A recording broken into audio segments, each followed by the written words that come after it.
이 교회의 회기 연도는 12월부터 시작해서 11월에 끝납니다. 계산하기 쉽게 1월부터 하면 편할 텐데 굳이 12월부터 시작하는 데는 이유가 있습니다. 그것은 바로 대강절 때문입니다. 대강절이라는 것은 4주간의 기간으로 11월 30일에서 가장 가까운 주일부터 시작되는데요. 옛부터 기독교인들은 대강절을 엄격하게 지켰고 모든 성도들이 날마다 금식하고 교회 예배에 참석해야 했습니다. 대강절은 성탄절 전 4주 동안 예수 그리스도의 탄생과 재림을 기다리며 준비하는 기간입니다. 이 대강절은 대림절 또는 강림절이라고도 불리며 라틴어 아드벤투스라는 말에서 유래했는데요. 이 말의 뜻은 도착, 오심이라는 말로 누구에게로 오다라는 뜻입니다. 그래서 이 기간에 새로운 교회력이 시작되고 기다림과 회개를 상징하는 보라색 예장색을 사용합니다. 오늘이 바로 대강절입니다. 이 대강절 동안 모든 성도는 그리스도의 오심을 기대하며 준비합니다. 구세주를 향한 우리의 갈망과 용서, 구원 및 이 새로운 시작에 대한 우리의 갈망을 기억하는 것이죠. 베들레헴의 초라한 마구간에서 예수님의 탄생을 축하하고 뒤돌아보면서 우리는 또한 그의 탄생으로 약속된 모든 것의 성취로서 그리스도의 재림을 또한 기대하는 것이죠. 대강절의 메시지는 하나님께서 그리스도로서 이 땅에 오신다는 것입니다. 즉 하나님은 영광 가운데 홀로 있을 수 있었음에도 불구하고 인간의 구원을 위해 비천한 인간 세상에 오셨다는 것입니다. 그는 태초에 세상을 창조하신 창조주로 오셨을 뿐만 아니라 죄로 인해 죽어있는 인생들을 다시 살리기 위한 재창조자로 오신 것입니다. 그렇기 때문에 대강절은 해피 뉴 이어의 인사가 됩니다. 행복한 새로운 시대와 삶에 대한 기대가 담겨져 있는 것이죠. 대강절, 애드벤트, 이것은 매우 단순합니다. 그런데 단순하지만 매우 심오합니다. 오늘 본문에서 말씀해주고 있듯이 대강절은 유대 땅 베들레헴에 하나님의 창조의 말씀이 육신이 되어 우리 가운데 거하게 되었다는 것입니다. 본문을 보실까요?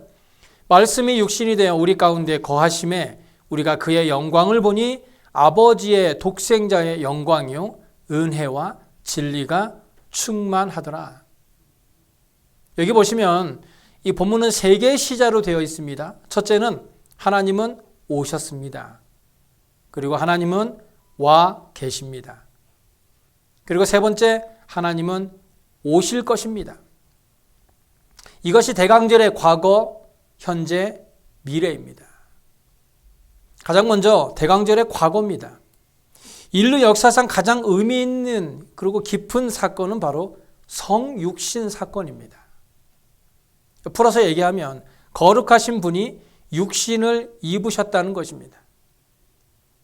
더 쉽게 말씀드리면 세상을 창조하신 하나님께서 인간의 몸을 입고 세상에 내려오셨다라는 것이죠. 우리가 성경 공부를 통해 배웠습니다만 인류의 역사는 그리스도의 탄생을 기점으로 AD와 BC로 나누어졌습니다. 이 세 개의 역사가 그리스도가 탄생했느냐 하기 전이냐로 구분한다는 것입니다. 이것이 바로 세계의 역사가 역사적 예수를 믿고 있다는 증거가 됩니다. 동시에 이것은 신앙적 그리스도를 믿는 기초가 되기도 합니다. 이 역사적 예수와 신앙적 그리스도는 항상 조화를 이루어야 합니다. 이 어느 것 하나라도 부족하고 또 부정하게 되면 역사를 부정하는 것이 되거나 예수 그리스도를 부정하는 것이 되고 맙니다. 그런데 중요한 것은 하나님께서 이 성육신 사건을 통해서 세상을 위한 그의 사랑을 나타내 보여주셨다는 것입니다. 아담의 범죄로 인해 죄가 세상에 들어오고 그로부터 세상은 사망의 권세 아래 놓이게 되었습니다. 그래서 사람들은 자신의 힘과 능력으로는 도저히 구원받을 수 없는 지경에 이르게 되었죠. 그런데 하나님의 형상을 따라 지으신 이 사람을 사랑하신 이 하나님께서 사망 아래 놓인 사람들이 죽어있는 모습을 보기만 하지 않으시고 직접 사람의 몸을 입으시고 이 땅에 내려오셔서 하나님이 사람을 얼마나 사랑하고 있는지를 몸소 보여주신 것입니다. 칼 바르트라는 신학자의 주장에 따르면 영원과 시간, 하늘과 땅, 곧 하나님과 인간 사이에는 무한한 질적 차이가 있다라고 말했습니다. 그런데 그런 하나님이 사람이 되셔서 이 땅에 오신 거예요. 조금 어려운 말로 도성인신하신 것이죠. 쉽게 말씀드리면 하나님이 우리와 대화적 관계를 맺기 위해 인간 문화의 옷을 입고 오셨다라는 것을 말하는 것이에요. 여기에 바로 성육신의 신비가 있습니다. 마틴 루터는 이것을요, God makes his small 이라고 표현했습니다. 직역하면 하나님께서 그를, 즉 예수를 작게 만드셨다라는 것인데요. 그 능력이 무한하신 하나님이 사람이 되셨다는 것 자체가 가늠할 수 없는 크신 분이 너무나도 작은 존재가 되셨다는 겁니다. 이것은 하나님의 아들이 영원 전부터 계셔오던 방식과는 다른 방식으로 시간 안에 들어오신 것입니다. 하나님의 아들은 시간과 공간을 초월해서 존재하시는 분인데 그런 무한하신 분이 유한한 인간 세상으로 육신의 몸을 입고 내려오신 것입니다. 바울은 이 놀라운 성육신의 신비를 빌립보서 2장 7절과 8절에 이렇게 표현했습니다. 오히려 자기를 비워 종의 형체를 가지사 사람들과 같이 되셨고 사람의 모양으로 나타나사 자기를 낮추시고 죽기까지 복종하셨으니 곧 십자가에 죽으심이라. 여기 보시면 자기를 비워 종의 형체를 가지사 자기를 낮추시고라고 했습니다. 자기를 비운다라는 말을 헬라어 원문을 보면 빼앗다, 박탈하다, 기초가 없음을 보이다, 거짓을 입증하다라는 의미가 있는데요. 그래서 이 말을 의역을 하게 되면 기존의 영예를 취하지 않으셨다는 뜻이 됩니다. 바꿔 말하면 자기 자신을 최상의 관심과 주목의 대상으로 삼지 않으셨다는 거예요. 그는 하나님과 동등한 영광을 가지고 계신 분이시지만 그 모든 영광을 포기하고 자기 비하와 의무감을 지니신 종이 되신 것입니다. 그래서 주님의 마음은 오직 다른 사람에 대한 관심밖에 없었습니다. 그래서 예수님은 누가복음 22장 27절에 나는 섬기는 자로 너희 중에 있다라고 말씀하셨던 겁니다. 바로 이런 예수님의 자기 비하의 비움의 행동이 대강절을 지내는 그리스도인의 자세입니다. 하나님께서 사람의 교만의 자세를 꺾기 위해서 하늘의 영광을 선택한 것이 아니라 마국간을 선택하셨습니다. 동방박사들이 말에서 내려 고개를 숙이고 악취를 참으며 무릎을 꿇은 바로 그 앞, 그 말구유에 구주가 계셨던 겁니다. 그래서 예수님의 자기 비하는 한마디로 겸손입니다. 나에게 세상을 호령할 수 있는 능력과 권세가 있지만 한 영혼을 하나님께로 인도하기 위해 나의 그런 능력을 감추고 하나님 앞에서 낮고 낮은 자의 모습으로 무릎을 꿇는 것이 대강절을 통해 우리가 배울 수 있는 겸손의 모습이라는 것입니다.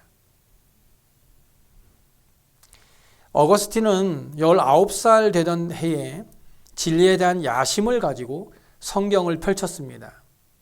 그런데 그가 성경을 자세히 읽어가다 보니까 이 성경이 유치한 책이라는 생각이 들어 성경을 집어 던져버렸다고 합니다.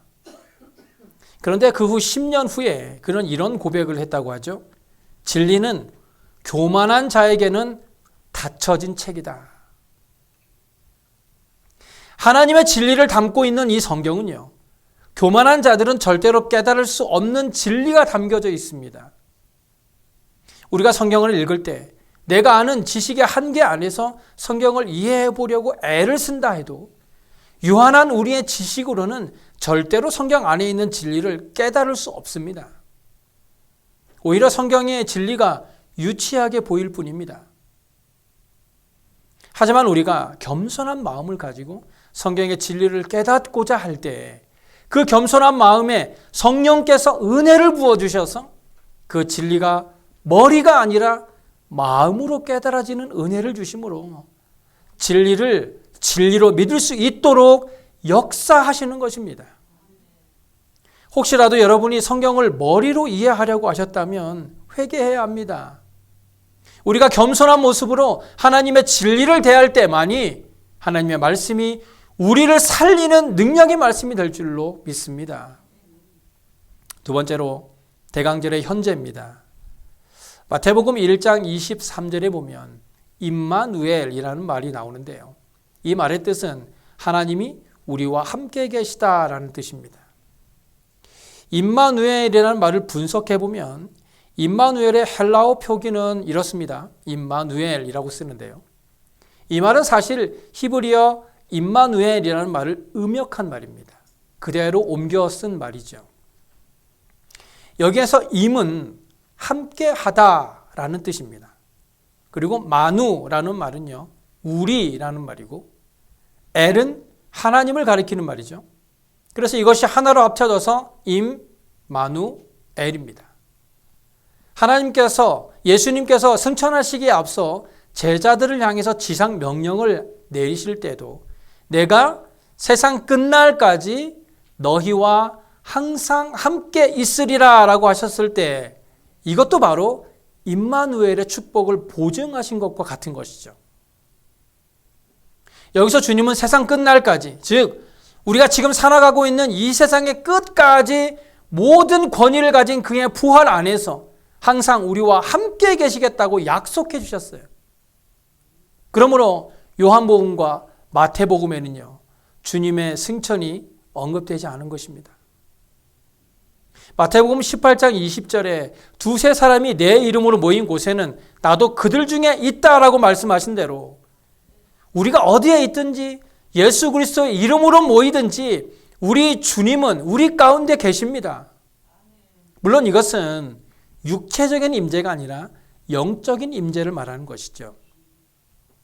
만약 예수님께서 육체적으로 임재하신다면 한 장소에만 국한되시겠지만 영적으로 임재하신다면 어느 곳에서나 함께 하시겠다는 약속을 우리는 신뢰할 수 있는 것이죠. 그래서 대강절의 현재는 임마누엘입니다. 즉 너희와 함께 하겠다는 주님의 약속인 것이죠.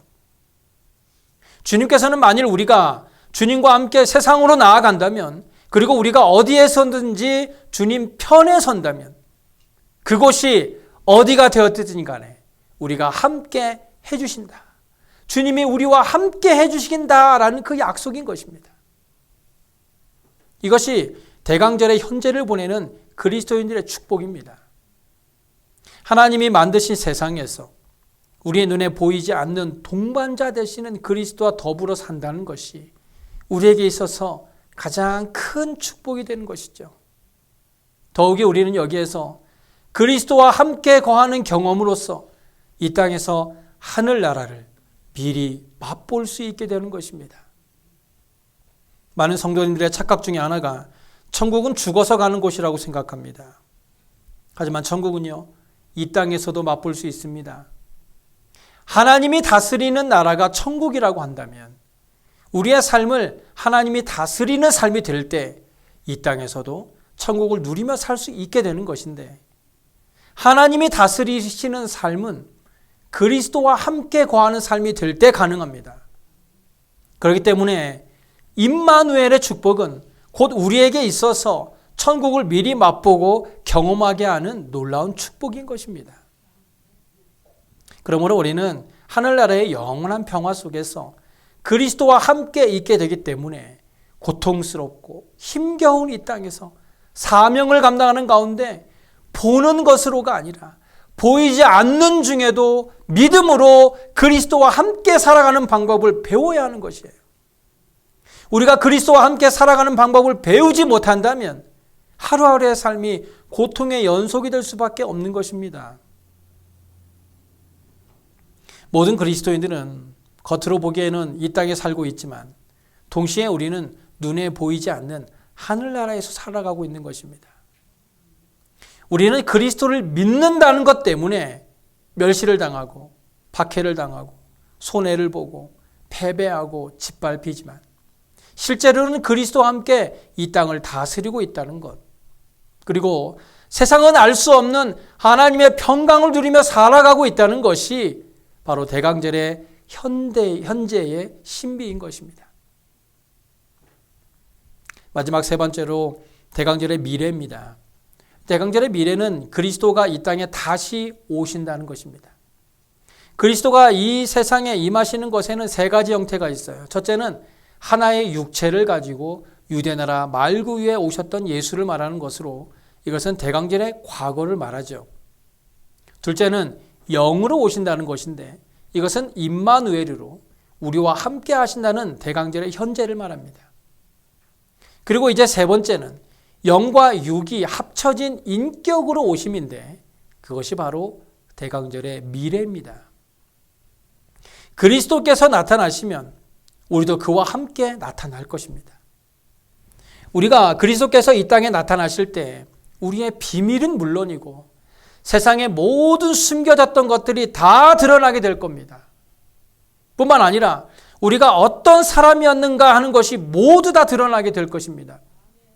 그리고 우리가 오직 하나님의 긍휼로 인해 그의 구속받은 자녀가 되었다는 것이 온 세상에 알려지게 될 겁니다. 그래서 우리는 하나님의 영광을 보고 그 영광에 참여하게 될 겁니다. 바로 여기에 우리의 궁극적인 희망이 있는 거예요. 그리스도께서 이 땅에 다시 오실 때 믿지 않는 자들은 그리스도의 다시 오심을 떨며 맞이하게 될 것이지만 믿음으로 구원받은 하나님의 자녀들은 그리스도의 다시 오심을 기다리며 기쁨으로 맞이할 것이기 때문에 그리스도의 다시 오심은 우리에게 희망이 되는 것입니다. 그런데 사실 그리스도의 재림을 기다리는 사람은 많지 않죠. 오히려 예수님이 조금이라도 더 늦게 오셨으면 좋겠다고 생각하는 사람들이 더 많습니다. 왜냐하면 이 땅에서 누리고 있는 것들이 너무 아름답고 행복하다 보니까 예수님의 다시 오심을 기다리지 않는 거예요. 이 좋은 거, 이 맛있는 거 다 누리지 못할 것 같으니까 싫은 거예요. 근데 이 땅에서 반대로 하루하루의 삶이 너무나 고난의 연속의 삶을 살고 있는 사람이라면 오늘이라도 당장에 그리스도께서 다시 오시면 좋겠다고 소망하게 되겠죠. 하지만요, 현재 우리의 삶이 어떠하든지 예수 그리스도를 믿는 성도라면 누구든지 그리스도의 다시 오심을 소망해야 합니다. 왜냐하면 저 천국에서의 삶은 이 땅에서의 즐거움과 비교할 수 없는 행복이기 때문입니다. 우리가 그런 천국에서의 기쁨을 누려보지 못했기 때문에 그 좋은 천국을 소망하지 못하고 이 땅에서의 즐거움에만 집착하며 살아가고 있는 거예요. 기독교 신앙의 가장 중요한 핵심은 예수 그리스도의 재림을 기다리는 마음입니다. 그래서 우리 주님께서 대강절의 현재를 살아가고 있는 이 모든 그리스도인들에게 약속하신 것은 내가 세상 끝날까지 너희와 항상 함께 있으리라는 것입니다. 우리가 어디에 있든지 무엇을 하든지 우리와 항상 함께 있겠다고 약속하신 이 약속을 믿을 때 우리는 반드시 다시 오시겠다고 약속하신 대강절의 미래에 대해서 소망하며 기대할 수 있는 것입니다. 이런 의미에서 우리의 신앙은 항상 미래지향적이고 동시에 종말론적입니다. 그래서 그리스도인들의 신앙생활을 가리켜 종말론적인 삶이다라고 말하는 것이에요. 종말론을 맞이하는 심정으로 오늘의 삶을 책임있고 성실하게 살아가는 삶의 태도가 바로 종말론적인 삶의 모습이라는 것입니다. 하지만 종말론적인 삶에 있어서 우리가 주의해야 하는 것은요, 예수님의 다시 오심을 기다리는 것이 우리의 삶에 게을러지거나 나태해지는 것을 허용하는 것은 아니라는 겁니다. 다시 말씀드려서 내일 우리 주님께서 이 땅에 다시 오신다 하더라도 우리는 오늘의 삶에 최선을 다하고 성실하게 살아가는 것이 예수 그리스도를 기다리는 성도의 바른 자세라는 것입니다. 그래서 하나님께서는요, 그의 아들이 이 땅에 다시 오시는 그날을 비밀에 붙이신 겁니다. 만약 하나님께서 주님의 다시 오시는 날을 정해놓으셨다면 사람들은 바로 그 전날까지 흥청망청 죄 가운데 살다가 주님 오시기 바로 하루 전에만 회개하면 된다라는 비뚤어진 신앙을 가지게 될 거예요. 이단 사상들이 바로 이런 점들을 노려서 성도들을 유혹하는 것 아닙니까? 그렇다고 해서 하나님께서는요, 그리스도께서 다시 오시는 날을 전혀 모르게 하지는 않으셨어요. 마태복음 24장을 보면 예수님께서 감람산 위에 앉으셨을 때 그의 제자들이 예수님께 와서 이런 질문을 합니다. 주의 임하심과 세상 끝에는 무슨 징조가 있겠습니까? 예수님이 대답하시죠. 그때 사람들이 너희를 환란에 넘겨주겠으며 너희를 죽이리니 너희가 내 이름 때문에 모든 민족에게 미움을 받으리라. 그때 많은 사람이 실족하게 되어 서로 잡아주고 서로 미워하겠으며 거짓 선지자가 많이 일어나 많은 사람을 미혹하겠으며 불법이 성함으로 많은 사람의 사랑이 식어지리라. 어떻습니까? 지금의 현상과 모습과 비슷하지 않습니까? 예수님께서는 종말의 날에 일어날 일들에 자세히 말씀해 주셨어요.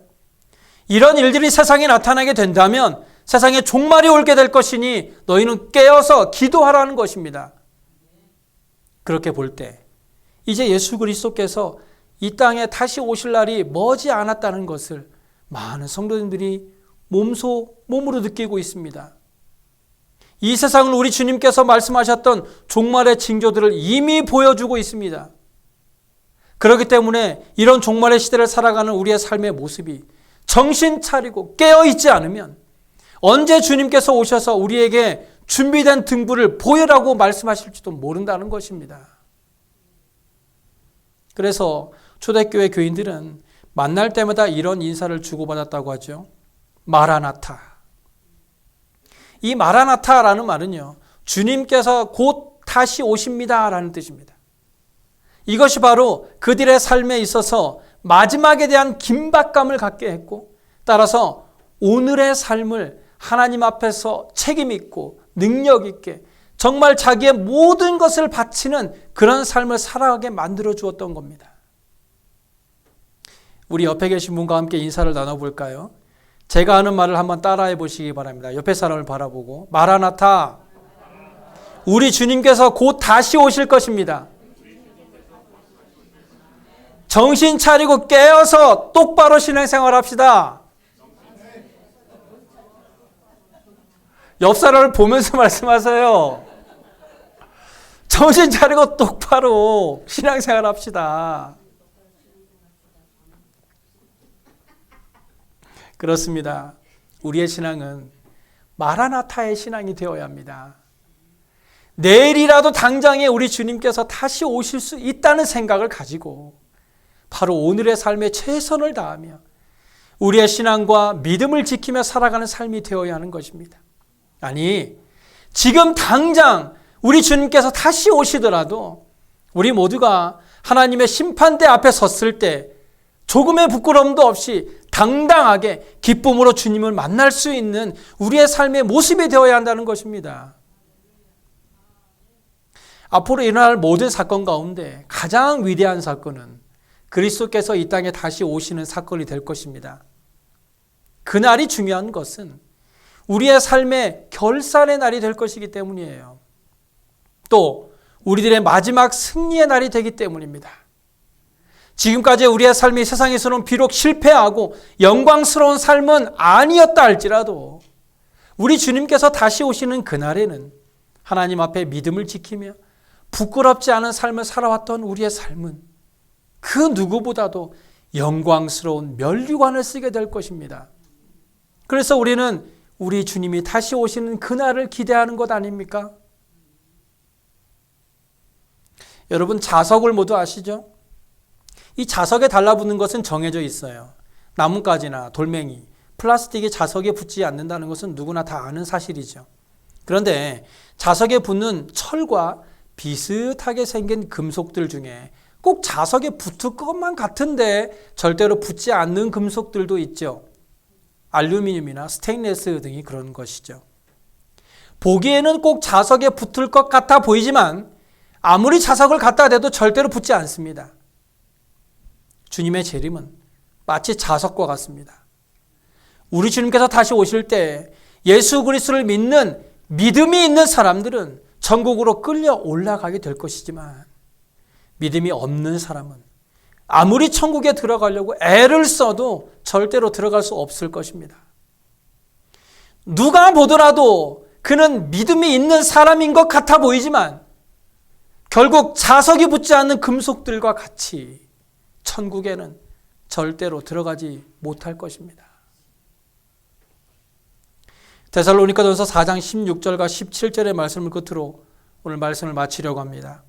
주께서 호령과 천사장의 소리와 하나님의 나팔 소리로 친히 하늘로부터 강림하시리니 그리스도 안에서 죽은 자들이 먼저 일어나고 그 후에 우리 살아남은 자들도 그들과 함께 구름 속으로 끌어올려 공중에서 주를 영접하게 하시리니 그리하여 우리가 항상 주와 함께 있으리라. 대강절을 현재를 보내고 있는 저와 여러분의 삶이 그리스도의 다시 오심을 기다리는 신앙을 통해 언제 우리 주님께서 다시 오시든지 천국 갈 수 있는 확실한 믿음을 통해 기쁨으로 주님을 만날 수 있는 저와 여러분의 삶이 되시길 간절히 소원합니다. 기도하겠습니다.